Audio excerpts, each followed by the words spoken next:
تحسم الامور؟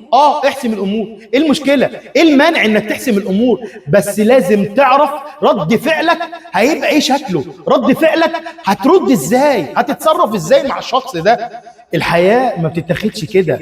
الحياه ما ينفعش انك تسيبها كلها سداح مداح على بعضها، واللي عمل زي اللي ما عملش.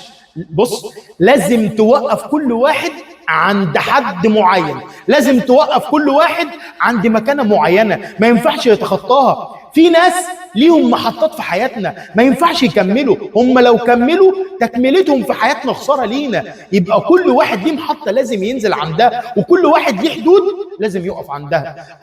لازم تفكر ولازم تتعب ولازم تجتهد انك تبقى انت العامل الرئيسي في حياتك، انك تعرف تصرف كل الامور اللي حوالين منك دي. ما هو استحالة هتبقى انت قاعد وهتجيب حد من بره ان هو يمشي لك حياتك، او استحالة تبقى انت قاعد وتسمع كلام الناس وتفكر في كلام ده وكلام ده. طب ما انت فيك عين وراس، يبقى تعمل اللي بتعمله الناس. محدش احسن منك في حاجة. لازم تفكر في امورك صح، ولازم تاخد القرار صح. مهما كان القرار اللي هتاخده صغير او كبير، فانت لازم تفكر فيه كويس، عشان القرار اللي تاخده النهاردة ما تجيش تندم عليه بكرة. احسم امورك صح، وخد القرار الصح في الوقت الصح، غير كده خسران والله.